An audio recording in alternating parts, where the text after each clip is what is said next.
ஆயிரக்கணக்கான ஆண்டுகளாக உலகின் மாபெரும் பேரரசுகள் அனைத்தும் ஒரே ஒரு மாபெரும் தவறைச் செய்தன. அவை வாள்களை ஏந்தி இந்த பூமியிலிருந்து இந்த நாகரீகத்தை என்றென்றே அழித்துவிடலாம் என்ற நம்பிக்கையுடன் ஈரானிய பீடபூமிக்குள் நுழைந்தன.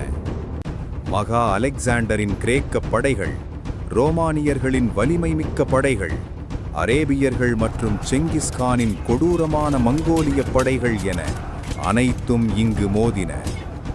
வேறு எந்த நாடாக இருந்தாலும் இத்தனை தாக்குதல்களுக்குப் பிறகு வரலாற்றின் பக்கங்களில் காணாமல் போயிருக்கும். ஆனால் ஈரானில் மட்டும் ஏதோ ஒன்று விவரிக்க முடியாத வகையில் நடந்தது. அவர்கள் தோற்றார்கள். அவர்களின் தலைநகரங்கள் எரிக்கப்பட்டன. ஆனால் அவர்கள் அழியவில்லை. மாறாக தங்களை வென்றவர்களையே அவர்கள் கலாச்சார ரீதியாக தங்களுக்குள் உள்வாங்கிக் கொண்டார்கள். இது காலத்தையே வென்று நிற்கும் ஒரு தேசத்தின் பிரமிக்க வைக்கும் கதை. ஈரானின் ஈலாம் நாகரிகம் என்பது வெறும் வரலாறு மட்டுமல்ல, அது மனித நாகரிகத்தின் ஆணிவேர். மெசபடோமியா மற்றும் எகிப்திய நாகரிகங்கள் புகழ் பெற்றிருந்த அதே காலகட்டத்தில் இன்றைய தென்மேற்கு ஈரானில் ஈலாம் மக்கள் ஒரு வலிமையான சாம்ராஜ்யத்தை கட்டமைத்திருந்தார்கள். குறிப்பாக கிமு 2300களில் அக்காடிய மன்னர் நரம்சின் மற்றும் ஈலாம் மன்னருக்கு இடையே கையெழுத்தான அந்த ஒப்பந்தம் வெறும் களிமண் பலகை அல்ல, அதுதான் உலகின் முதல் முறையான பன்னாட்டு உறவுமுறைக்கான ஆவணம். நரம்சினின் நண்பன் என் நண்பன், அவனது எதிரி என் எதிரி என அந்த ஒப்பந்தத்தில் வாசகங்கள் இடம்பெற்றிருந்தது வியப்பிற்குரியது. அடுத்ததாக மத்திய ஆசியாவின் புல்வெளிகளில் இருந்து கிமு 2000களில் இடம்பெயரத் தொடங்கிய ஒரு நாடோடி இனம் தங்களை ஆரியர்கள் என்று அழைத்துக் கொண்டனர். சம்ஸ்கிருதம் மற்றும் பழைய பாரசீக மொழிகளில் ஆர்யா என்றால் உயர்ந்தவர்கள் அல்லது உன்னதமானவர்கள் என்று பொருள். இந்த ஆரிய பழங்குடியினரின் நிலம் என்பதால் தான் ஆரியானம் என்ற சொல் காலப்போக்கில் மருவி ஈரான் என்று நிலை பெற்றது. இவர்கள் தங்களுடன் புதிய போர் முறைகளையும் குதிரைகளையும் மொழியையும் கொண்டு வந்தனர். இவை அனைத்திற்கும் மேலாக பாரசீக மண்ணில் உதித்த தீர்க்கதரிசி ஜொராஸ்டர் தோற்றுவித்த ஜொராஸ்ட்ரிய மதம் மனித சிந்தனை முறையில் ஒரு பெரும் புரட்சியை ஏற்படுத்தியது. அதற்கு முன்பு வரை காலம் என்பது சுழற்சி முறை கொண்டது என்றே பலரும் நம்பினர். ஆனால் ஜொராஸ்ட்ரிய மதம்தான் காலம் என்பது ஒரு தொடக்கத்தையும் முடிவையும் கொண்ட நேர்கோடு என்று போதித்தது. நன்மைக்கும் தீமைக்கும் இடையிலான இடைவிடாத போராட்டமே இவ்வுலகம் என்றும், ஒரு கட்டத்தில் தீமை அழிக்கப்பட்டு தீர்ப்பு நாள் வரும் என்றும் அவர்கள் நம்பினர். இந்த சொர்க்கம், நரகம் மற்றும் ஒரே கடவுள் அகுராமஸ்தா என்ற கோட்பாடுகள்தான் பிற்காலத்தில் தோன்றிய பல உலக மதங்களுக்கு அடிப்படை விதையாக அமைந்தது. உலகின் முதல் சூப்பர் பவர் அகேமெனிட் பேரரசு. கிமு 550இல் மகா சைரஸ் பாரசீக பேரரசை உருவாக்கினார். இது மனித வரலாற்றின் முதல் உண்மையான வல்லரசு. கிமு 550இல் மகா சைரஸ் பாரசீகத்தின் அரியணை ஏறிய போது அது வெறும் ஒரு நாட்டின் எழுச்சி மட்டுமல்ல, உலக வரலாற்றின் முதல் உண்மையான சூப்பர் பவர் பிறந்தது. மெடோனியா மற்றும் லிடியா போன்ற பலமான ராஜ்யங்களை வீழ்த்தி ஆசியாவிலிருந்து ஐரோப்பா வரை பரவிய ஒரு மாபெரும் பேரரசை அவர் உருவாக்கினார். சைரஸ் ஒரு போர் வீரராக மட்டுமல்லாமல் ஒரு மனிதாபிமானியாகவும் திகழ்ந்தார். பாபிலோனை கைப்பற்றிய பிறகு அவர் செய்த முதல் காரியம் அங்கிருந்த அடிமைகளை விடுவித்ததுதான். குறிப்பாக பல ஆண்டுகளாக சிறைப்பிடிக்கப்பட்டிருந்த யூதர்களை மீண்டும் ஜெருசலேமுக்கு அனுப்பி அவர்களின் ஆலயத்தை கட்ட உதவியது வரலாற்றில் பொற்காலமாக பார்க்கப்படுகிறது. இதனால் தான் யூதர்களின் புனித நூல்களில் ஒரு வேற்று மதத்து அரசர் கடவுளால் தேர்ந்தெடுக்கப்பட்டவர் என புகழப்படுகிறார். சைரஸுக்கு பிறகு வந்த முதலாம் டேரியஸ் இந்த பேரரசை நிர்வாக ரீதியாக உச்சத்திற்கு கொண்டு சென்றார். அக்கால உலக மக்கள் தொகையில் சுமார் 50% பேர், அதாவது 2இல் 1 பாரசீக குடையின் கீழ் வாழ்ந்தனர் என்பது மலைவைக்கும் உண்மை. இவ்வளவு பெரிய நிலப்பரப்பை ஆள அவர் சத்ராபி எனப்படும் மாகாண முறையை அறிமுகப்படுத்தினார். மேலும் உலகிலேயே முதன்முதலாக தங்க நாணயங்களை தாரிக்ஸ் ஒரு பொதுவான செலாவணியாக மாற்றினார். இவருடைய காலத்தில் உருவாக்கப்பட்ட ராஜ வீதி சுமார் 2500 கிலோமீட்டர் நீளம் கொண்டது. இந்த சாலையில் இயங்கிய அதிவேக அஞ்சல் சேவையை பற்றி புகழ்ந்த கிரேக்க வரலாற்றாசிரியர் ஹெரோடோட்டஸ், மழையோ பனியோ வெப்பமோ இரவோ இவர்களின் வேகத்தை தடுக்க முடியாது என்று குறிப்பிட்டார். இதுதான் இன்றைய நவீன அஞ்சல் துறையின் தாரக மந்திரமாக உள்ளது. பாரசீக வரலாற்றில் கிரேக்கர்களுடனான மோதல்கள் மிகவும் முக்கியத்துவம் வாய்ந்தவை. லியோனிடாஸின் 300 ஸ்பார்டன் வீரர்கள் மற்றும் தெர்மோபைலே போர் போன்ற கதைகள் மேற்கத்திய திரைப்படங்களால் வீர காவியமாக சித்தரிக்கப்படுகின்றன. கிரேக்கர்களுக்கு இது தங்களின் இருப்பை தக்கவைப்பதற்கான வாழ்வா சாவா போராட்டம் என்பதால் அவர்கள் இதை மிகப்பெரிய வெற்றியாக கொண்டாடுகிறார்கள்.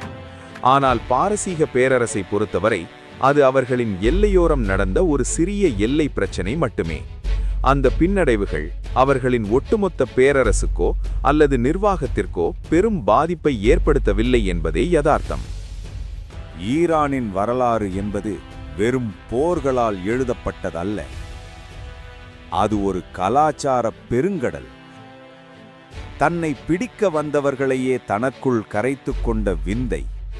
கிமு 330இல் மாவீரன் அலெக்சாண்டர் பாரசீகத்தின் பெருமைமிக்க தலைநகரான பெர்செபோலிஸை எரித்துச் சாம்பலாக்கினார்.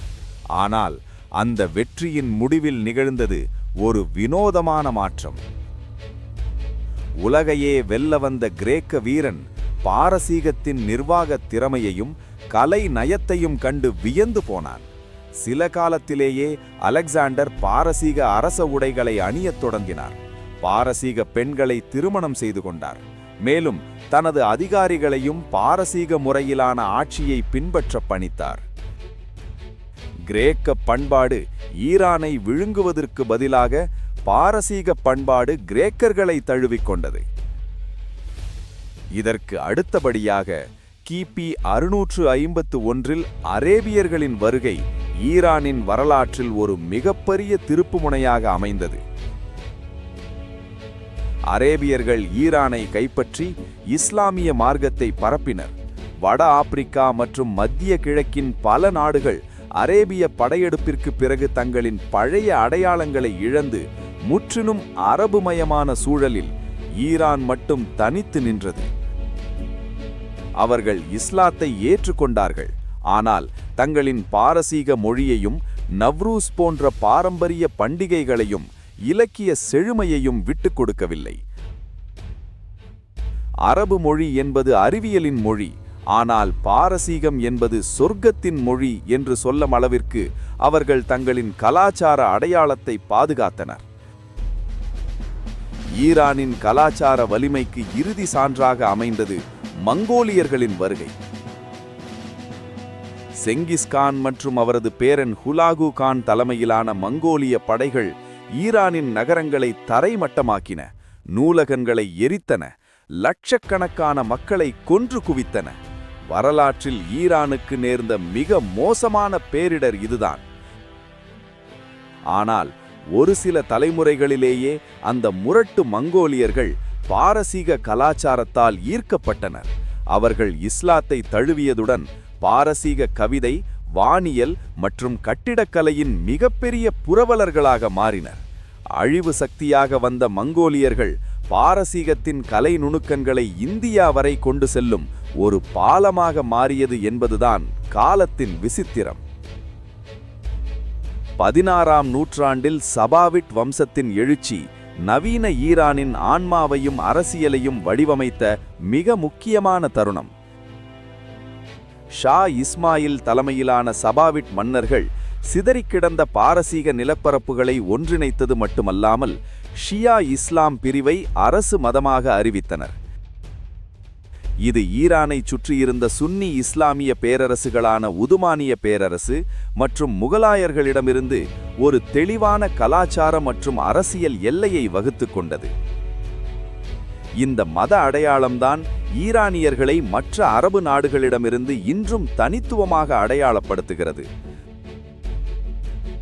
சபாவிட்களின் காலத்தில் கலை, தத்துவம் மற்றும் கட்டிடக்கலை மீண்டும் புத்துயிர் பெற்றது. குறிப்பாக அவர்களின் தலைநகரான இஸ்பஹான் நகரம் உலகின் பாதி என்று போற்றப்படும் அளவிற்கு பிரம்மாண்டமாக பொலிவுற்றது.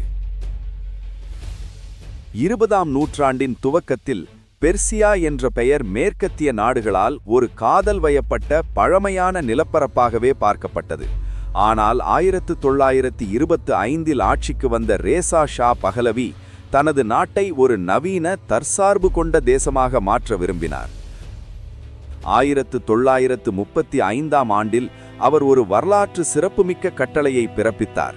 அதன்படி வெளிநாடுகள் இனி இந்த நாட்டை பெர்சியா என்று அழைக்கக்கூடாது, மாறாக ஆரியர்களின் நிலம் என்ற பொருளுள்ள ஈரான் என்றே அழைக்க வேண்டும் என்று அதிகாரப்பூர்வமாக அறிவித்தார்.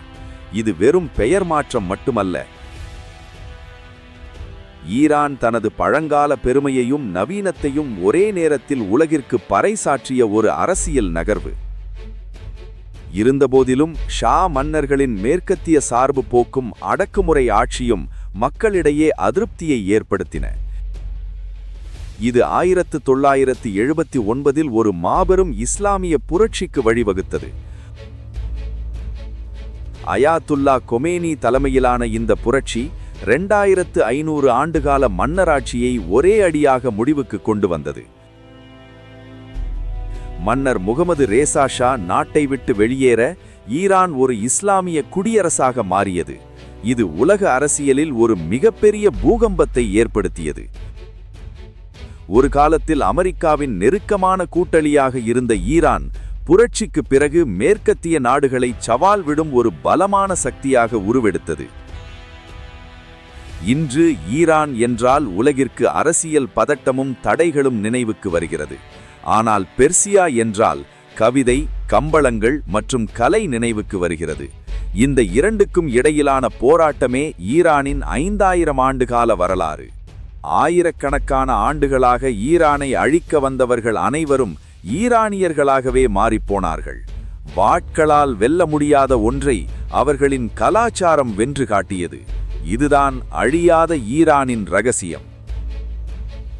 ஈரானிய பீடபூமியின் இந்த 5000 ஆண்டுகால பயணம் உங்களை வியக்க வைத்திருந்தால், வரலாற்றின் மறைக்கப்பட்ட பக்கங்களை நம்மோடு சேர்ந்து தேட மறக்காமல் சப்ஸ்கிரைப் செய்யுங்கள். மகா சைரஸின் எழுச்சியா அல்லது மங்கோலியர்களை வீழ்த்திய பாரசீக கலாச்சாரமா? இதில் உங்களை மிகவும் ஆச்சரியப்படுத்திய நிகழ்வு எது? உங்கள் கருத்துக்களை கீழே உள்ள கமெண்ட் பகுதியில் பகிருங்கள். மீண்டும் ஒரு சுவாரஸ்யமான வரலாற்றுடன் சந்திப்போம். தேடல் தொடரட்டும்.